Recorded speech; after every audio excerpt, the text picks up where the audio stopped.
ஓம் அமிர்தேஸ்வரியே நமக. ஓம் நம சிவயா. நாம இன்னைக்கு ஸ்ரீ குரு கீதை புத்தகத்துல 2வது அத்தியாயத்துல 57வது ஸ்லோகம் பார்க்க போறோம். லாஸ்ட் வீடியோல குரு கீதையில என்ன பார்த்தோம்? ஆத்மானா என்ன, பிரம்மம்னா என்ன, நாம எப்படி அந்த பிரம்மத்தை அடையிறது அப்படிங்கிற விஷயங்கள்லாம் பார்த்தோம். ஸோ நாம பிரம்மத்தை அடையிறதுக்கான ஒரே வழி குருவை தியானிக்கிறது. ஸோ சதா சர்வ காலமும் குருவோடைய நினைவிலே குருவை நினைச்சு அந்த தியானத்துல ஈடுபட்டாலே பிரம்மத்தை நினைச்சு, ஏன்னா குருதான் பிரம்மம் இல்லையா, தியானம் பண்ணும்போது நாமளே பிரம்மமா மாறிடுவோம் அப்படின்னு சொல்லியிருந்தாங்க. ஸோ இன்னைக்கு அடுத்த ஸ்லோகால என்ன சொல்றாங்க பார்ப்போம். பார்வதி உவாச. இப்ப பார்வதி உவாசனா பார்வதி தேவி சிவபெருமான் கிட்ட கேக்குறாங்க. பிண்டம் கிம் து மகாதேவ பதம் கிம் சமுதாஹிருதம் ரூபாதீதம் ச ரூபம் கிம் ஏததாக்யாஹி சங்கர. பார்வதி பேசுறாங்க. மகாதேவா, பிண்டம், பதம், ரூபாதீதம், ரூபம் ஆகியவற்றின் பொருள் என்ன என்பதை எனக்கு விளக்குங்கள் என்று கேட்டார். சோ இப்ப பார்வதி தேவி என்ன கேக்குறாங்க? என்னமோ இந்த பிண்டம்னு சொல்றாங்க, பதம்னு சொல்றாங்க, ரூபம் சொல்றாங்க, ரூபாதீதம்லாம் சொல்றாங்க இல்லையா. சோ அத பத்தி இன்னும் நிறைய விஷயத்தை எனக்கு இன்னும் ஆழ்ந்த விளக்கத்தை கொடுங்க அப்படின்னு கேக்குறாங்க. அதுக்கு சிவபெருமான் என்ன பதில் சொல்றாருன்னு பார்ப்போம். ஸ்ரீ மகாதேவ உவாசக. சிவபெருமான் சொல்ற பதில்.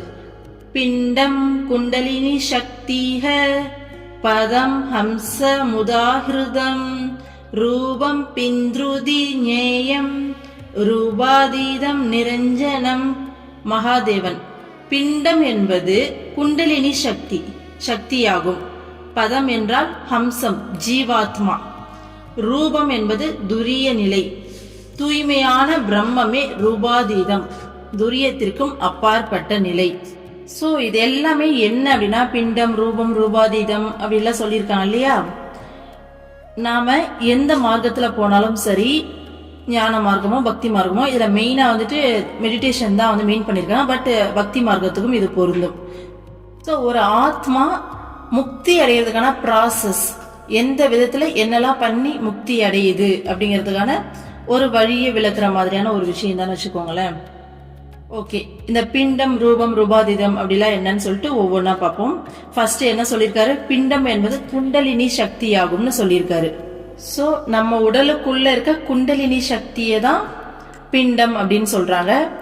இதை இன்னும் பிண்டம்னா நமக்கு தெரியும். பிண்டம்னா உடலை சொல்லுவாங்க, உடலை தான் பிண்டம்னு சொல்லுவாங்க. அண்டத்தில் உள்ளது பிண்டத்திலும் இருக்கிறது அப்படின்ற மாதிரி எல்லாம் சொல்லுவாங்க இல்லையா.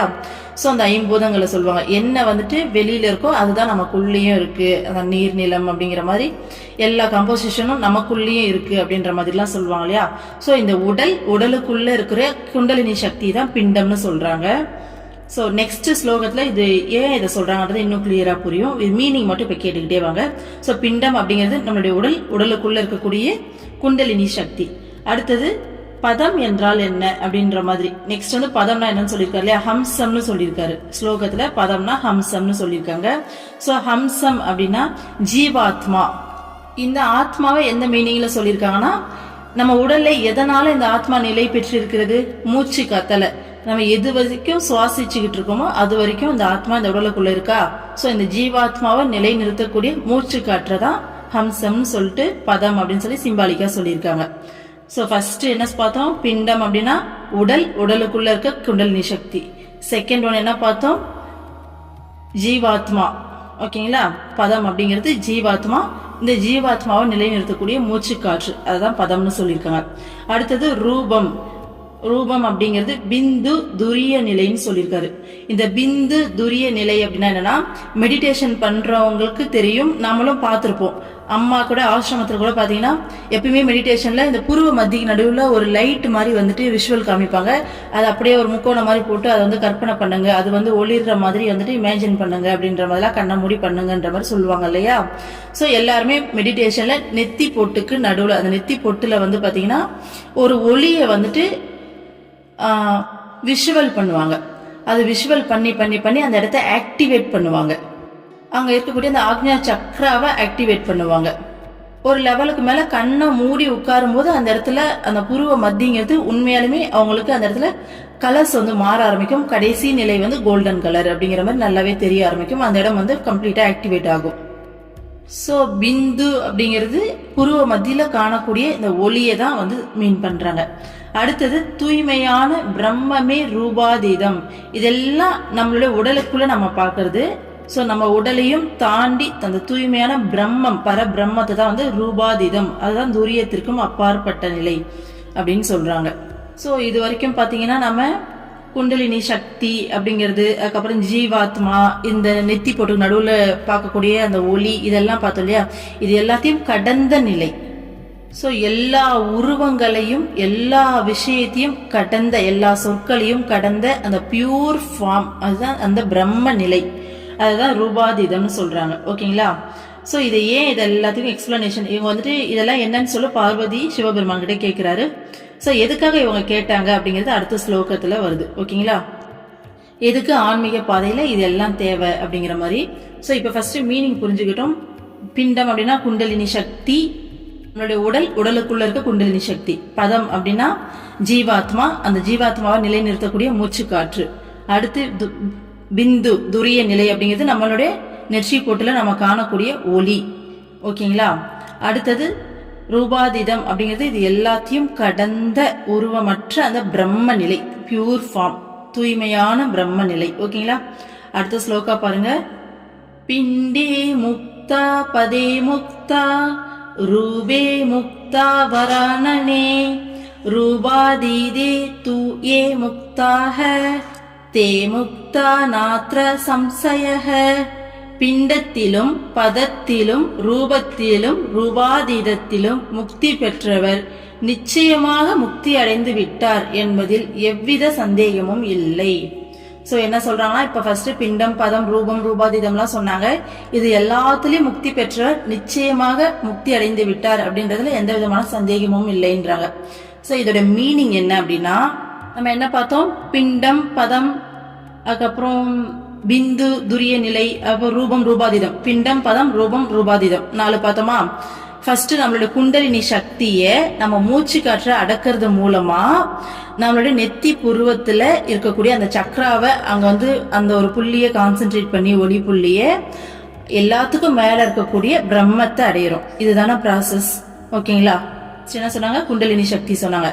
அடுத்தது நம்மளுடைய மூச்சு காற்று ஜீவாத்மா சொன்னாங்க. அடுத்து அந்த நெத்தி போட்டு ஒளி சொன்னாங்க.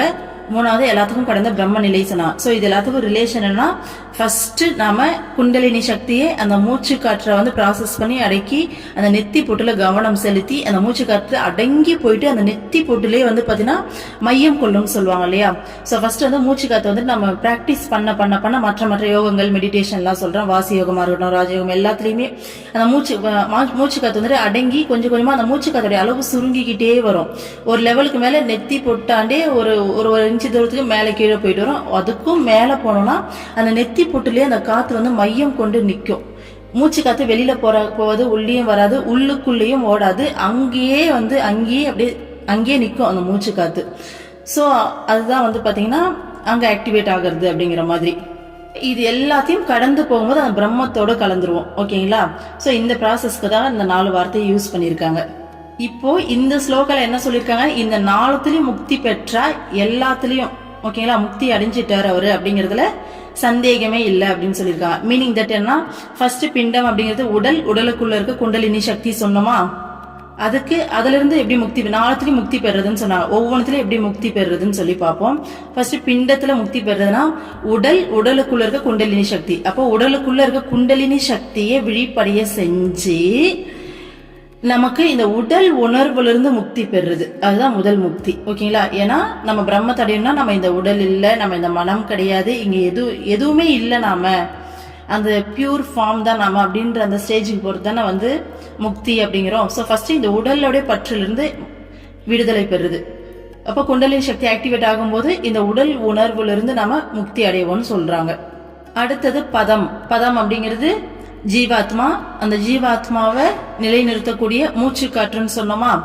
சோ நமக்கு மூச்சு காத்துக்கும் மனசுக்கும் சம்பந்தம் இருக்கு, நமக்கே நல்லாவே தெரியும். சிம்பிளா சொல்லலாம், நம்ம கோவம் வரும்போது பாத்தீங்கன்னா நம்ம மூச்சு காத்து தாறுமாறு அப்படியே மூச்சு வாங்கும், ரொம்ப வேகமா போகும். ஒரு அமைதியா நிசப்தமா எந்த ஒரு எண்ணமும் இல்லாம இறை உணர்வுல இருக்கும்போது பாத்தீங்கன்னா மூச்சு காத்து அப்படியே அடங்கி போயிருக்கும். ஓகேங்களா? இது மெடிடேஷன் பண்றவங்களுக்கு நார்மலாவே இப்ப நம்ம இறைவனோட இருக்கோம் அப்படிங்கிற அந்த ஒரு மனசு அமைதி, வேற எங்கேயுமே தாட் போகாம கடவுளுக்குள்ள மூழ்கி இருக்கும்போது பாத்தீங்கன்னா மூச்சு காத்து அப்படியே நம்ம கவனிச்சு பார்த்தா தெரியும், அப்படியே சுருங்கி போயிருக்கும். வேக வேகமா போகாது, ரொம்ப டீப்பாலாம் மூச்சு இருக்க மாட்டோம், அப்படியே மெதுவா எவ்வளவு சுருங்க முடியும் அந்த அளவுக்கு மூச்சு காத்து சுருங்கி இருக்கும். ஸோ மனசுக்கும் மூச்சு காத்துக்கும் சம்பந்தம் இருக்கு. மூச்சு அடக்குனா மனசு அடங்கும், மனசு அடக்குனா மூச்சு அடங்கும், ரெண்டுமே நடக்கும். இதை செஞ்சாலும் அது நடக்கும், அதை செஞ்சாலும் இது நடக்கும். ஓகேங்களா? இதுல ஞான மார்க்கத்துல இருக்கவங்க ஃபர்ஸ்ட் மூச்சு அடக்குவாங்க, மூச்சை கவனிப்பாங்க, அந்த எல்லா தாட்ஸையும் கொஞ்சம் கொஞ்சமா அப்படியே கட் பண்ணிட்டே வருவாங்க. மூச்சடக்கி அப்புறம் மனசு அடங்கும். பக்தி மார்க்கத்துல இருக்கவங்களுக்கு முதல்ல மனசு அடங்கும். கடவுள்கிட்ட இறைவன் கிட்ட நம்ம இப்படிதான் இருக்கணும், இறைவனை தவிர வேற எந்த சிந்தனையும் வரக்கூடாதுன்னு சொல்லிட்டு நம்ம மனசு தானாவே கடவுள்கிட்ட அடங்கிக்கிட்டு வரும்போது அந்த மூச்சு காத்து நமக்கே தெரியாம அது அடங்கிடும். ஓகேங்களா? ஸோ ரெண்டு பேருக்குமே ப்ராசஸ் ஒண்ணுதான், பட் வேஸ் வேற. அதில் தெரிஞ்சு பண்றாங்க, அது நமக்கு தெரியாம இந்த ப்ராசஸ் எல்லாம் நமக்கு நடக்குது. செகண்ட் ஒன் பதம் அப்படிங்கிறது நம்மளுடைய மூச்சு காத்து அடக்கி மனசு அடக்கி மனசுல இருந்து விடுதலை பெறுறது. ஓகேங்களா? ஃபர்ஸ்ட் ரூபங்கிறது உடல் உணர்வுல இருந்து விடுதலை பெறுறது. செகண்ட் பதம் அப்படிங்கிறது மனசு அடக்கி மூச்சு காத்து அடக்கி, ரெண்டுமே ஒண்ணுதான், மனசு அடங்கி முக்தி பெறுறது. ஓகேங்களா? அப்போ உடல்ல இருந்து விடுதலை பெற்றாச்சு, மனம்ல இருந்து விடுதலை பெற்றாச்சு. தேர்ட் ஒன் வந்து ரூபம். ரூபம்னா என்ன சொன்னோம்? மெடிடேஷன்ல இந்த நெத்தி பொட்டுல பார்க்கக்கூடிய ஒளி, அந்த ஒளி புள்ளியை தான் ரூபம் அப்படின்னு சொன்னோம் இல்லையா?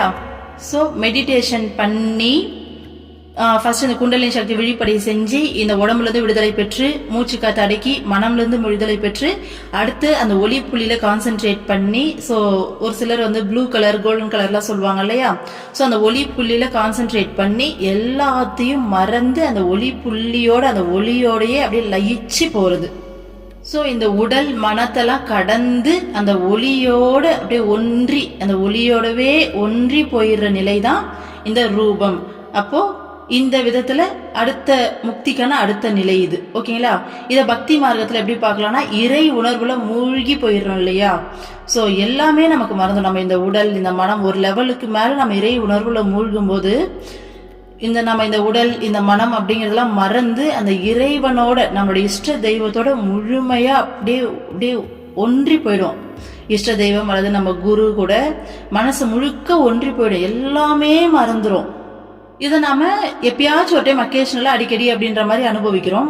ஆனா இந்த நிலை அப்படிங்கிறது 24 மணி நேரம் அதே நிலையில இருக்கிறது, வேற எல்லாத்தையுமே மறந்துட்டு அந்த இறை உணர்வுலயே நிலைச்சு இருக்கிறது.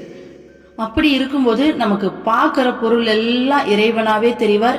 சுத்தி யார் பேசினாலும் எல்லாத்துலயுமே இறைவனை மட்டும்தான் பார்ப்போம். இறைவனை தவிர நம்மளால வேற எதையுமே பார்க்க முடியாது, எல்லாமே அவர் தான், அவர் மட்டும்தான் இருக்காரு அப்படிங்கிற அந்த நிலைக்கு போயிடுவோம். இதெல்லாம் வந்து பார்த்தா பெரிய பெரிய பக்தர்கள் மகான்கள் அனுபவிச்ச நிலை. நம்ம நிறைய படிச்சிருப்போம் இல்லையா, நிறைய பக்தர்களோட கதைகள்லாம் படிச்சிருப்போம். ஸோ அவங்க அனுபவிச்ச அந்த நிலை. நம்ம அம்மாவை எடுத்துக்கிட்டோம்னா அம்மா அதை தான் பண்ணாங்க. மெடிடேஷன்ல கிருஷ்ணாவை தான் அம்மா மெடிடேட் பண்ணுவாங்க. ஸோ ஒரு லெவலுக்கு மேலே மெடிடேஷன்ல மூழ்கி மூழ்கி மூழ்கி எல்லாமே கிருஷ்ணாவா பார்க்க ஆரம்பிச்சிட்டாங்க இல்லையா? ஸோ மழை வந்தாலும் சரி, அம்மா வந்துட்டு மண்ணெல்லாம் உருண்டு பொருளும் எல்லாமே கிருஷ்ணா கிருஷ்ணா மண்ணெல்லாம் வாரி மேலே போட்டுப்பாங்க. இந்த மரத்துக்கிட்ட செடிக்கிட்டலாம் பேசுவாங்க. ஸோ எல்லாமே ஒரு லெவலுக்கு மேலே அம்மா கிருஷ்ணாவா பார்க்க ஆரம்பிச்சிட்டாங்க. ஸோ அதை தான் சொல்றாங்க. அடுத்த நிலை ரூபாதீத நிலை. ஓகேங்களா? இந்த உருவம் குணம் எல்லாத்தையும் கடந்து இந்த நிர்குணம்னு சொல்லுவாங்க. நிர்குணம் நிர்மலம் நித்திய நிலையெல்லாம் நம்ம சொல்லுவோம் இல்லையா? குரு வந்துட்டு நிர்குணமானவர் நிர்மலமானவர் நித்தியமானவர்லாம் அந்த ஸ்டேட்டுக்கு போயிடுவாங்க. அந்த எல்லையற்ற இந்த உடல் இந்த மனம் எல்லாத்துலயும் விடுதலை பெற்று அந்த ஒளியோட ஐக்கியமாகி அடுத்த நிலை அந்த பறந்து விரிஞ்சு அந்த பிரம்மத்தோட இணைஞ்சிருவாங்க. ஓகேங்களா? அந்த பரபிரம்மத்தோடய முழுசா இணைஞ்சு இவங்க வேற இல்ல அது வேற இல்லைன்ற அந்த பிரம்மமாவே மாறிடுவாங்க. சோ பக்தி மார்க்கத்துல இதை சொல்லணும்னா நம்ம அம்மா வந்துட்டு கிருஷ்ணாவாவே மாறிட்டாங்க இல்லையா? எல்லாத்தையும் கிருஷ்ணாவா பார்த்தாங்க. அடுத்தது அம்மாவே கிருஷ்ணாவா மாறிட்டாங்க. சோ நம்ம எந்த இஷ்ட தெய்வத்தை நம்ம தியானிக்கிறோமோ அந்த தெய்வமாவே முதல்ல எல்லாரையும் பார்த்து அதுக்கு அடுத்த நிலையில அந்த தெய்வமாவே மாறுற அந்த நிலை, அதுதான் பிரம்ம நிலை. தானே அந்த பிரம்மமா மாறுறது. இதுதான் ஆன்மீகத்துல இருக்கக்கூடிய அந்த 4 ஸ்டேஜஸ். இதுல என்ன சொல்லியிருக்காங்க? இந்த பிண்டம், பதம், ரூபம், ரூபாதீதத்துல முக்தி பெற்றவங்க கண்டிப்பா முக்தி அடைஞ்சிட்டார். அதாவது இந்த 4 ஸ்டேஜஸையும் தாண்டி அந்த பரபிரம்மத்தோட கலந்தவங்க முக்தி கண்டிப்பா அடைஞ்சிட்டாங்கன்னு தானே அர்த்தம். அதை தான் சொல்றாங்க. ஓகேங்களா? ஃபர்ஸ்ட் குண்டலினி சக்தி விழிப்படைஞ்சு இந்த உடல் உணர்வுலிருந்து விடுதலை பெற்று, அடுத்தது மூச்சு காத்து அடக்கி மன உணர்வுலேருந்து விடுதலை பெற்று, அடுத்து அந்த நெத்தி பொட்டுல இருக்க ஒளியில கான்சென்ட்ரேட் பண்ணி அந்த ஒளியோட கரைஞ்சி போய், அடுத்து நம்ம இந்த உடல் உள்ள இருக்க அந்த ஒளியோட கரையிறது இல்லாம வெளியில இருக்க அந்த பரபிரம்மத்தோட உள்ளேயும் வெளியும் எல்லா இடத்துலயுமே இருக்க அந்த பரபிரம்மத்தோட முழுசா ஐக்கியமாகி கரைஞ்சி போறது. இது ஞான மார்க்கம். நம்மளுடைய பக்தி மார்க்கத்துல இது எப்படி சொல்லலாம்? இறைவனுடைய உணர்வுல இந்த உடலை மறந்து நம்மளுடைய மனசை மறந்து பார்க்குற எல்லாமே இறைவன் தான் அப்படிங்கிற ஸ்டேஜுக்கு வந்து அந்த இறைவனாவே மாறக்கூடிய நிலை. ஓகேங்களா? இது பக்தி மார்க்கம். இதுதான் முக்தி அப்படின்னு சொல்றாங்க. ஓகேங்களா? இறைவனாவே மாறுறது அப்படிங்கிறது அந்த இறைவன் கூட கலந்து போறது. நீ வேற நான் வேற கிடையாது அப்படிங்கிற அந்த நிலை, அந்த உணர்வு. நீ நான் எல்லாம் ரெண்டு இல்லை, நீ நான்ற ரெண்டே கிடையாது, இங்க இருக்கிறது ஒண்ணுதான், நீ தான் அது, நீ மட்டும்தான் அப்படிங்கிற மாதிரி முழுமையா அந்த இறைக்குள்ள நம்ம கரைஞ்சிரும், பரபிரம்மத்தோட கலந்துருவோம். சோ அதை தான் சொல்லியிருக்காங்க. ஓகேங்களா? அடுத்த ஸ்லோகம் பாருங்க. குரோர் தியானேனைவ நித்யம் தேஹி பிரம்மமயோ பவேத் ஸ்திதச்ச யத்ர குத்ராபி முக்தோ அசௌ நாத்ர சம்சயஹ. தினமும் குருவை தியானிப்பதன் மூலம் ஒருவன் பிரம்மமாகவே ஆகிறான். அதன் பின் அவன் எங்கிருந்தாலும் எப்படி இருந்தாலும் முக்தனே, அதில் சந்தேகம் இல்லை. என்ன சொல்றாங்கன்னா, டெய்லி குருவை மட்டுமே தியானிச்சிட்டு இருக்கவங்க, ஏன்னா குரு தான் பிரம்மம் இல்லையா, சோ பிரம்மத்தையே தியானிச்சிட்டு இருக்கவங்களும் பிரம்மமாவே மாறுறாங்க. அவங்க அதுக்கப்புறம் எங்க இருந்தாலும் எப்படி இருந்தாலும் முக்தி ஒன்ஸ் அடைஞ்சாச்சுன்னா, அம்மா சொல்லுவாங்க எந்த ஒரு செகண்ட்ல வேணாலும் முக்தி வந்துட்டு கிடைக்குமாமா. சோ ஒன்ஸ் அந்த முக்தி கிடைச்சிருச்சுன்னா அதுக்கப்புறம் கிடைச்சதுதான், அது திரும்ப போயிடும், திரும்ப வந்துட்டு மாறிடும் அப்படியெல்லாம் கிடையாது. ஒன்ஸ் கிடைச்சா முக்தி கிடைச்சதுதான். அப்போ அவங்க எங்க இருந்தாலும் எப்படி இருந்தாலும் அவங்க முக்தன் தான் அப்படின்னு சொல்றாங்க. ஓகேங்களா? லாஸ்ட் ஸ்லோகால சொன்னதான். அப்போ குருவை தியானம் பண்ண பண்ண பண்ண பண்ண நம்ம இஷ்ட தெய்வம்னு சொல்லியிருந்தோம் இல்லையா, இதுல குரு 2 பேருமே ஒண்ணு தானே, நம்ம நிறைய பார்த்திருக்கோம் இல்லையா. சோ குருவை தவிர இங்க எதுவுமே கிடையாது. அப்போ குருவை நாம தியானம் பண்ண பண்ண பண்ண இந்த உடல் உணர்வை மறந்து இந்த மனசை மறந்து பாக்குற எல்லாமே நம்மளுடைய குரு தான் அப்படிங்கிற உணர்வுக்கு வந்து கடைசி அவங்க கூட அந்த பிரம்மத்தோடைய ஐக்கியம் ஆயிடும். நாமளும் அவங்களும் வேற வேற இல்லை, 2 பேருமே ஒண்ணுதான்ற அளவுக்கு நம்ம ஐக்கியம் ஆயிடுவோம். அந்த ஐக்கிய நிலை தான் முக்தி நிலை அப்படின்னு சொல்றாங்க. ஓகேங்களா? அப்ப குருவை தியானிச்சா கண்டிப்பா பிரம்மமா மாறிடலாம், அதுல எந்த விதமான சந்தேகமும் கிடையாது. எங்க இருந்தாலும் அவங்க முக்தி ஒன்ஸ் அடைஞ்சாச்சுன்னா அவங்க முக்தி அடைஞ்சவங்க தான் அப்படின்னு சொல்றாங்க. ஓகேங்களா? அடுத்தது பாருங்க. ஞான வைராகியம் ஐஸ்வர்யம் யசஸ்ரீ ஸ்வமுதாஹ்ருதம் ஷட்குணைஸ்வர்ய யுக்தோஹி பகவான் ஸ்ரீ குரு பிரியே. இதோட மீனிங் என்னன்னா, ஞானம், வைராகியம், ஐஸ்வர்யம், புகழ், செல்வம், ஆற்றல் ஆகிய 6 குணங்களுடன் கூடியவரையே பகவான் ஆகிய சத்குரு. ஃபர்ஸ்ட் நமக்கு தெரிஞ்ச விஷயம் தான் இல்லையா, குரு அப்படிங்கிறவங்க இறைவனாவே மாறினவங்க, இறைவனாவே வாழ்றவங்க. ஓகேங்களா? சோ இறைவனுடைய அவதாரம். அப்போ ஞானம் அப்படிங்கிறது அவனுடைய இயல்பு இல்லையா. வைராகியம் அப்படிங்கிறது சொல்லவே தேவையில்லை, அவங்களுக்கும் அந்த வைராகியம் இருந்ததால் தான் ஞானம் அடைஞ்சு குருவா வந்துட்டு அவதாரம் தான். அவதாரமா இருந்தாலும் பிறக்கும் போது நார்மல் ஒரு குழந்தையா தானே பிறந்து அந்த வைராகியத்துலதான் இறைவனை அடையிறாங்க, பரபிரம்மமா மாறுறாங்க. தன்னுடைய சிஷ்யர்களான நமக்கும் அந்த வைராகியத்தை விட்டு கொடுக்கறதே இல்லை. நீ என்ன சொல்றது, வைராகியமா நம்மள அடுத்தடுத்த ஸ்டேஜ் கூட்டிட்டு போயிட்டு தான் இருக்காங்க. ஐஸ்வர்யம், புகழ், செல்வம், ஆற்றல் இதெல்லாம் சொல்லவே தேவையில்லை. ஏன்னா இந்த சிருஷ்டி, இந்த யூனிவர்ஸே அவங்களோட தானே. ஸோ இந்த செல்வம், ஐஸ்வர்யம் அப்படிங்கிற விஷயத்துல எல்லாமே அவங்களோட தான், இங்க எல்லாமே அவங்களோட தான். ஸோ புகழ் சொல்லவே தேவையில்லை, இறைவனுக்கு இல்லாத புகழ் இங்க என்ன இருக்கு. ஆற்றல், அவங்களுக்கு இல்லாத ஆற்றல் என்ன இருக்கு. ஸோ நம்ம அவங்களுடைய ஆற்றலை நம்ம பார்த்த சின்ன விஷயத்துல சொன்னா, நம்ம எந்த மூலையில இருந்தாலும் நம்மளுடைய ஒவ்வொரு தாட்டையும் வந்து கவனிச்சு நம்ம கூட வந்து டிராவல் பண்ணிட்டு இருக்காங்க, நம்மளை திருத்திக்கிட்டு இருக்காங்க, கம்யூனிகேட் பண்றாங்க. ஸோ இதை விட என்ன ஆற்றல் வேணும். இன்னும் சத்குருவோட ஆற்றல்னா ஒரு செகண்ட்ல இந்த உலகத்தையே அவங்களால அழிக்க முடியுமா, ஆனா அதை பண்ண மாட்டாங்க, அது வேற விஷயம். ஆனா அவங்களுக்கு அந்த அளவுக்கு ஆற்றல் இருக்கு அப்படிங்கறத நான் படிச்சிருக்கேன். ஆற்றல் இருக்கு, ரைட்ஸும் இருக்கு. ஓகேங்களா? அவங்க நினைச்சனா ஒரே ஒரு செகண்ட்ல இந்த உலகத்தையே அழிக்க முடியும். ஆனா அவங்களுடைய எல்லா ஆற்றலையும் ஆக்கப்பூர்வமா மட்டும்தான் பயன்படுத்திட்டு இருக்காங்க. ஓகேங்களா? சோ அடுத்த ஸ்லோகா பாருங்க. குரு சிவோ குருர் தேவோ குருர் பந்து சரீரினாம் குருராத்மா குருர் ஜீவோ குரோரன்யன்ன வித்யதே. உடலெடுத்த மனிதர்களுக்கு குருவே சிவன், குருவே தெய்வம், குருவே உறவு, குருவே ஆத்மா, குருவே ஜீவன், குருவை தவிர வேறு எதுவும் இல்லவே இல்லை. ஸோ இந்த உடல்ல இருக்க மனித தன்மையில இருக்க நமக்கு குரு தான் சிவன். சிவன்கிறது பிரம்மம்னு எடுத்துலாம். ஸோ குரு தான் பிரம்மம், குரு தான் தெய்வம், நம்மளுடைய இஷ்ட தெய்வமும் குரு தான். குருவே உறவு, நம்மளுடைய எல்லா உறவுகளாகவும் இருக்கிறது இங்க குரு தான். இது கேட்குற மேக்சிமம் எல்லாருமே இவ்வளவு தூரம் கேட்டுட்டு வரீங்கன்னா குரு கூடனால அந்த டிராவல்ல கண்டிப்பா இருப்பீங்க. இதை வார்த்தையா சொல்றத விட அனுபவத்திலே நம்மளால உணர முடியும். ஏன்னா நமக்கு என்ன நடந்தாலும் அவங்க வழியா நம்ம குரு நமக்கு செய்யறாங்க அப்படிங்கிற உணர்வுல தானே இப்ப நம்ம வாழ்ந்துட்டு இருக்கோம். ஸோ அதுதான் குருவே உறவு. நம்மளுடைய அப்பா அம்மா இல்ல நம்ம வீட்டுல இருக்க மற்ற உறவுகள், குழந்தைங்க எல்லாமே எல்லார் வழியாகவும் குரு தான் நம்ம கிட்ட பேசுவாங்க, குரு தான் நமக்கு செய்வாங்க. ஒரு தவறை சுட்டி காட்டுறதா இருந்தாலும் அவங்க வழியா குரு தான் சுட்டி காட்டுவாங்க. நமக்கு ஒரு விஷயத்த பாத்தீங்கன்னா நமக்கு வாங்கி தராங்க, செஞ்சு தராங்கனாலும் அவங்க வழியா குரு தான் செய்யறாங்க இல்லையா? நம்மளுடைய எல்லா உறவுகளாகவும் இருக்குது. நம்ம கிட்ட தேர்ட் பார்ட்டி ஒருத்தர் பேசுறாங்கன்னா குரு தான் அவங்க வழியா பேசுறாங்க. அதுல எந்த விதமான சந்தேகமும் கிடையாது. சோ அதுதான் எல்லா உறவுகளும் குரு தான். குருவே ஆத்மா. ஸோ நமக்குள்ள இருக்க நம்மளுடைய ஆத்மாவும் நம்மளும் குருவும் வேற வேற கிடையாது இல்லையா? எல்லா ஆத்மாக்களுமே குருவோடைய அந்த பரமாத்மாவோடைய ஜீவாத்மாக்கள் தான் நம்ம எல்லாருமே. ஸோ நமக்குள்ள இருக்க அந்த ஆத்மாவும் குரு தான். குருவே ஜீவன், குருவை தவிர வேற எதுவுமே இல்லவே இல்லை. ஸோ நம்ம படிச்சிருக்கோம் இல்லையா? அருள்மொழிகள்ல சொல்லியிருப்பாங்க, அம்மா பிரம்மம் உலகத்தை படைக்க வேண்டாம்னு சொல்லிச்சு, சக்தி தான் படைச்சது, அந்த உணர்வுகளை அனுபவிக்கிறதுக்கு படைச்சது, அந்த அன்புங்கிற உணர்வை அனுபவிக்க படைச்சதுன்னு சொல்லிட்டு, அப்போ பிரம்மத்தோடைய சக்தியிலிருந்து உருவானவங்க தான் நம்ம எல்லா ஜீவர்களும் இல்லையா? அப்ப எல்லா ஜீவாத்மாவும் பிரம்மத்தோடைய சக்தியின் வெளிப்பாடு. ஸோ பிரம்மம் அப்படிங்கிறது ஒரு பேரொளி அப்படின்னா அதனுடைய சின்ன சின்ன ஒளி துகள்கள் தான் நம்ம எல்லாருமே.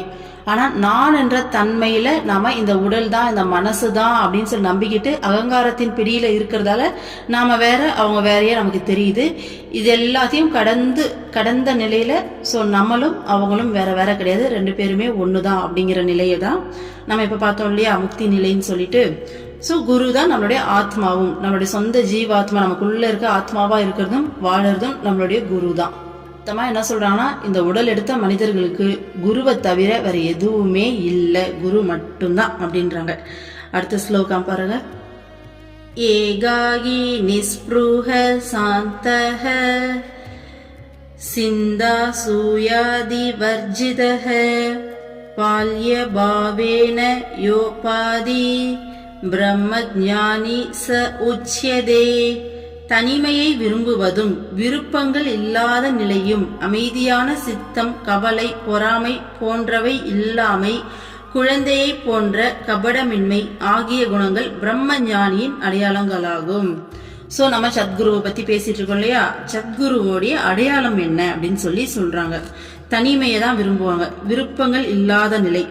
எது மேலேயுமே விருப்பம் இருக்காது, அந்த பற்று அப்படிங்கிறது பொருள் மேலே எது மேலேயுமே இருக்காது, அந்த பற்றற்ற நிலையில இருப்பாங்க.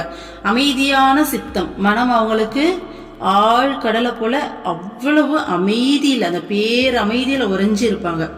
கவலை, பொறாமை போன்றவை இல்லை. என்ன நடந்தாலும் அதுக்கு கவலையும் பட மாட்டாங்க, பொறாமையும் பட மாட்டாங்க. ஏன்னா நமக்கு தெரியும் இல்லையா, சத்குரு அப்படின்றவங்கள நம்ம நேரா பாக்குறோம். இறைவன் அப்படின்றவர் தூய்மையானவர் இல்லையா, அந்த தூய்மையில தானே இருக்காங்க. சோ அவங்களுக்கு எதுக்கு பொறாமை, கவலை அப்படிங்கிற மாதிரி. அதே மாதிரி குழந்தை மாதிரி கபடமே இல்லாம, அந்த கள்ளங்கபடமே இல்லாத எல்லாரும் அந்த குழந்தை தன்மையிலேயே இருப்பாங்க. ஸோ நம்மளையும் அந்த குழந்தை தன்மைக்கு தான் மாறுறதுக்காக தான் எல்லா பிராக்டிஸும் போயிட்டு இருக்கு இல்லையா? ஸோ இதுதான் ஒரு பிரம்ம ஞானியோட அடையாளம் அப்படின்னு சொல்றாங்க. சாதாரணமா குருனா யாரு என்னன்னு சொல்லி தெரியாம இருக்கவங்களுக்கு குருனா யாருன்னு அடையாளம் கண்டுக்கிறதுக்காக இந்த விஷயங்களை பயன்படுத்திக்கலாம். ஓகேங்களா? ஸோ பிரம்ம ஞானினா, ஏன்னா ஒரு சிலர்லாம் பேர் புகழுக்காக ஆசைப்பட்டுக்கிட்டு தன்னை குரு அப்படிலாம் சொல்லிட்டு நிறைய விஷயம் நடக்குது இல்லையா? அப்படியெல்லாம் இல்லாம ஒரு பிரம்ம ஞானினா இப்படிதான் இருப்பார் அப்படின்னு சொல்லி டிஸ்கிரைப் பண்ணியிருக்காங்க. அடுத்த ஸ்லோகா பாருங்க. ந சுகம் வேத சாஸ்திரேக்ஷு ந சுகம் மந்திர யந்திரகே குரு பிரசாதாதன்யத்ர சுகம் நாஸ்தி மஹிதலே. இவ்வுலக பொருள் எதுவாயினும் அது வேதமாகவோ சாஸ்திரமாகவோ இருக்கட்டும், மந்திர எந்திர தந்திரங்களாக இருக்கட்டும், அவற்றால் சுகம் இல்லை. குருவருளன்றி இப்பூவுலகில் எந்த பொருளுக்கும் சுகத்தை அளிக்கும் சாமர்த்தியம் இல்லை. இந்த உலகத்துல இருக்க எந்த பொருளாலையும் உண்மையான சுகத்தை கொடுக்க முடியாது. இன்னும் உயர்வா போய் சொல்லணும்னா, ஏன்னா இப்ப நார்மலா நமக்கு தெரியும் நம்மளுடைய சுத்தி இருக்க உலக பொருள்களாலையும் உறவுகளா இருக்கட்டும், சோ எதுவுமே நிரந்தரமான சந்தோஷம் கிடையாது. அந்த இறைவனோட சுகம், அந்த ஆத்ம சுகம், குருவோட அந்த இணைஞ்சிருக்க அந்த ஆத்ம சுகம் மட்டும்தான் நிரந்தரமான சுகம். அதுதான் உண்மையான சுகம், அந்த பேரானந்த நிலை அப்படின்னு சொல்லி நாம நிறைய பார்த்திருக்கோம் இல்லையா. அப்போ இதையும் தாண்டி ஹையர் லெவல்ல நீ வந்து பார்த்தீங்கன்னா வேதம்லாம் கத்துக்கிட்டு, ஏன்னா இருக்கிறதுல அதான ஹையா சொல்லுவாங்க. சோ வேதம் சாஸ்திரங்கள் மந்திர யந்திர தந்திரம் எதுவா இருந்தாலும் சரி, அது கூட உனக்கு உண்மையான சுகத்தை தராது. ஏன்னா அருள்மொழியில் அம்மா நிறைய இடத்துல சொல்லியிருப்பாங்க. அம்மா கிட்ட வந்து எக்ஸ்பீரியன்ஸ் ஆனவங்களும் இருக்காங்க. இந்த வேதங்கள்லாம் கத்துக்கிறதால அது ஒரு நாலேஜா போயிட்டு உள்ள போய் பதிஞ்சிருதே தவிர அவங்க உணரல, அதை உணர்ந்து வாழல. அதெல்லாம் கத்துக்கிட்டு அதுக்கு அடிக்ட் ஆயிடுறாங்க. எனக்கு எல்லாமே தெரியும், இந்த வேதம் எல்லாம் தெரியுது, வேதம் எல்லாம் கத்துக்கிட்டவன் நானு, சோ நான் தான் அந்த பிரம்மம்னு தானா நினைச்சுக்கிட்டு அந்த ஒரு ஈகோல அந்த ஒரு பெருமையில வாழ ஆரம்பிச்சிடுறாங்க. சோ அதெல்லாம் உண்மையான சுகம் கிடையாது. அது ஒரு முழுமையான நான் என்ற தன்மையை தான் அது வளர்க்குதே தவிர அந்த உண்மையான சுகத்தை, அந்த பரபிரம்மத்தை அடையிறதுக்கான எந்த ஒரு விஷயத்தையும் அது கொடுக்கல. சோ உண்மையான சுகத்தை குருவோடைய அருளால மட்டும்தான் கொடுக்க முடியும். வேற எந்த விதத்திலையும் உண்மையான சுகத்தை அடைய முடியாது. குருவோடைய அருள் இருந்தாதான் நம்ம அந்த ஆத்ம சுகம், பேரானந்த நிலை, அந்த நிலைக்கு கூட்டிட்டு போக முடியும். குருவுடைய அருளால மட்டும்தான் அந்த உண்மையான சுகத்தை கொடுக்குமே தவிர வேற எந்த ஒரு பொருளுக்கோ எந்த ஒரு விஷயத்தையுமே அந்த உண்மையான சுகத்தை கொடுக்கிற அந்த சாமர்த்தியம், அந்த தகுதி கிடையாது அப்படின்னு சொல்றாரு. ஓகேங்களா? அடுத்த ஸ்லோகா பாருங்க. சார்வாக வைஷ்ணவமதே சுகம் பிரபாகரே நஹி குரு பாதாந்திகே யத்வத் சுகம் வேதாந்த சம்மதம்.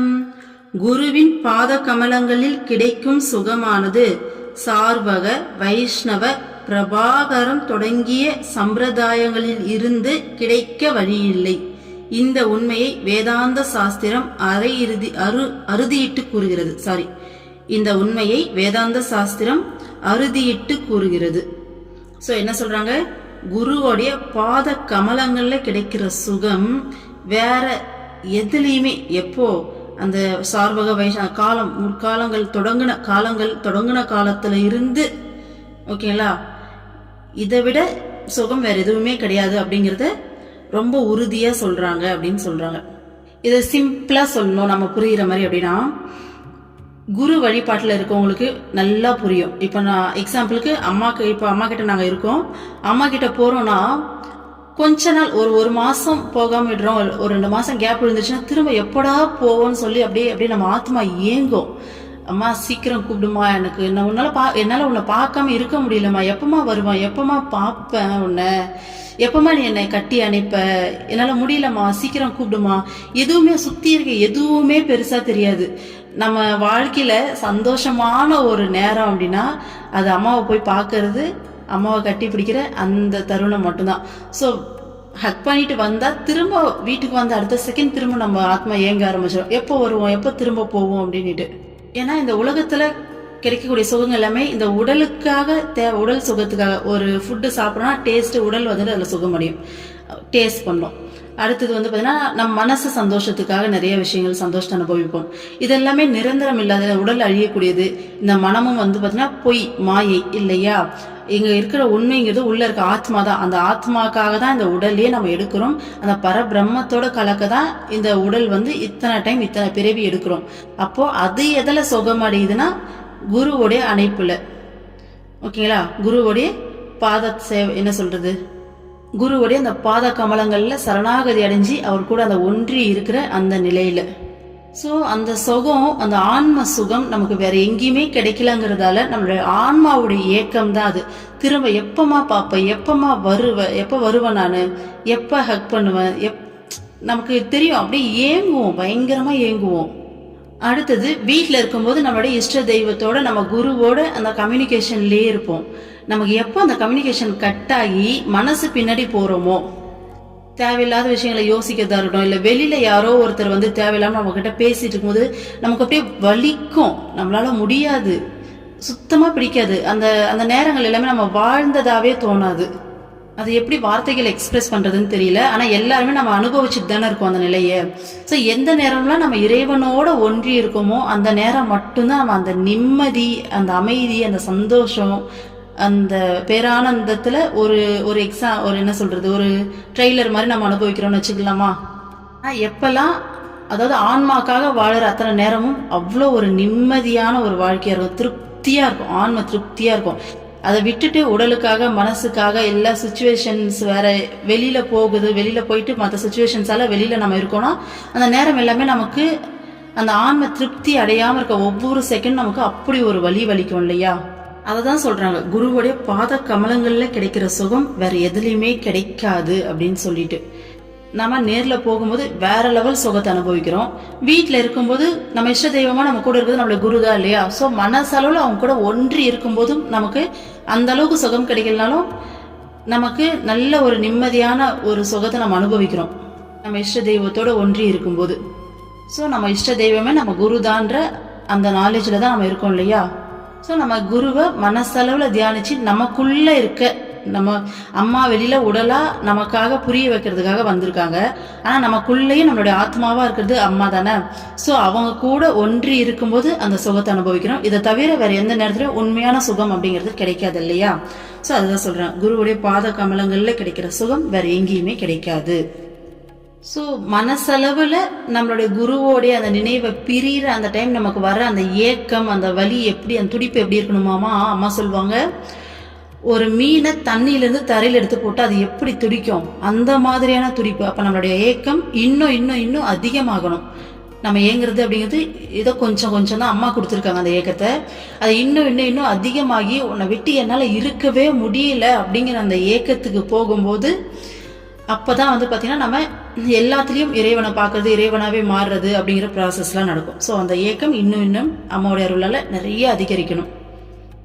ஏக்கம் அதிகரிக்கும் போது நம்ம பிரிய மாட்டோம், மனசளவில் பிரியாமல் எந்நேரமும் அவங்க கூடவே அந்த ஐக்கியத்திலே இருக்க ஆரம்பிப்போம். ஓகேங்களா. அடுத்த ஸ்லோகம் பாருங்க. ந தத் சுகம் சுரேந்திரஸ்ய ந சுகம் சக்கரவர்த்தினாம் யத் சுகம் வீதராகஸ்ய முனேர காந்த வாசினஹ. விருப்பு வெறுப்புகளற்று தனிமையில் வசிக்கும் முனிவருக்கு கிடைக்கும் சுகத்திற்கு நிகரான சுகத்தை தேவேந்திரனோ பூவுலக சக்கரவர்த்தியோ அனுபவிப்பதில்லை. என்ன சொல்றாங்க, விருப்பு வெறுப்பு இல்லாம தனிமையில வசிக்கிற ஒரு முனிவருக்கு கிடைக்கிற சுகம் வந்து பாத்தீங்கன்னா அதுக்கு நிகரான சுகம் தேவேந்திரன், இந்த தேவலோகத்தையே ஆட்சி செய்யக்கூடிய இந்திரனாக இருந்தாலும், இந்த பூ உலகத்தை ஆட்சி செய்யக்கூடிய சக்கரவர்த்தியாக இருந்தாலும், ஒரு முனிவர் தனிமையில விருப்பு வெறுப்பு இல்லாம அழகா வசிச்சுட்டு அவருக்குள்ளுக்குள்ள அந்த பேரானந்த நிலையை அனுபவிக்கிறாரு பாத்தீங்களா. அந்த ஆனந்தம் தேவலோகத்தை ஆள்றவங்களா இருந்தாலும் சரி, இல்ல இந்த பூலோகத்தை ஆள்றவங்களா இருந்தாலும் சரி, அந்த சுகத்துக்கு இணையான சுகம் இவங்களோடது கிடையாதுன்றாங்க. ஸோ உண்மையான சுகம் அப்படிங்கிறது அந்த ஆத்ம சுகம், பரமாத்மாவோட கலந்து அந்த பேரானந்த நிலையில திளைக்கிறது தான் உண்மையான சுகம். இது இன்னும் ஈஸியா புரிஞ்சுக்கணும்னா, இப்போ குரு வழிபாட்டுல குரு பின்னாடி நம்ம போயிட்டு இருக்கோம். உன்னை கூப்பிட்டு உனக்கு வந்து இந்த என்ன சொல்றது, இந்த பதவியே, இந்த பூலோக சக்கரவர்த்தின்றாங்க இல்லையா, இந்த பதவியே நான் உனக்கு கொடுக்குறேன், நீ வரியான்னு கேட்டா கூட உண்மையாலுமே அம்மா கூட இருக்க நம்மள யாருமே அதை ஒத்துக்க மாட்டோம். ஐயோ சாமி எனக்கு வேணாம்ப்பான்னு சொல்லி ஓடுவோம் இல்லையா. எனக்கு எதுவுமே வேணாம், என் அம்மா தான் வேணும் அப்படின்ற மாதிரி தான் நம்ம வாழ்ந்துட்டு இருப்போம். ஏன் நமக்கு அந்த தாட் வருது? ஏன்னா இங்கதான் வந்து பாத்தீங்கன்னா ஆத்மா சுகம் அடையுது. மற்ற எல்லாமே உடல் சுகம், மன சுகம் கிடைக்கும், அது எல்லாமே தற்காலிகமான சுகங்கள். ஓகேங்களா. மாறக்கூடியது, நிலையான சுகம் கிடையாது. ஒரு செகண்ட் சுகமா தோணும், அடுத்த செகண்ட் வந்து பாத்தீங்கன்னா சுகமாவே தோணாது. எல்லாமே வெளி பொருட்களை சார்ந்து இருக்கக்கூடிய சுகம். குருவோடைய நிழல்ல வாழக்கூடிய இந்த சுகத்துக்கு நிகர் வேற எதுவுமே கிடையாது இல்லையா? சோ அதுதான் சொல்றாங்க. ஒரு முனிவர், ஒரு ஆத்மா ஞானி அனுபவிக்கிற சுகம் அப்படிங்கறத ஒரு தேவேந்திரனாலேயோ பூ உலக சக்கரவர்த்தியால கூட அனுபவிக்க முடியாது. அந்த சுகத்துக்கு நிகர் எதுவுமே கிடையாது அப்படின்னுட்டு. நித்யம் பிரம்மரசம் பீத்வா திருப்தோ ய பரமாத்மனி இந்திரம் ச மன்யதே துச்சம் நிருபானம் தத்ர கதா. எப்போதும் பிரம்மானந்தம் எனும் அமிர்தத்தை அருந்தி பரமாத்மாவில் திருப்தி அடைந்திருக்கும் யோகியானவர் தேவேந்திரனை கூட துச்சமாக கருதுகிறார். அப்படி இருக்க அரசர்களை பற்றி சொல்லவும் வேண்டுமா? என்ன சொல்றாங்க? அந்த பரமானந்தத்துல திளைச்சி இருக்க ஒரு யோகி வந்து பாத்தீங்கன்னா தேவலோக அரசனான தேவேந்திரனை கூட துச்சமா தான் கருதுறாரு.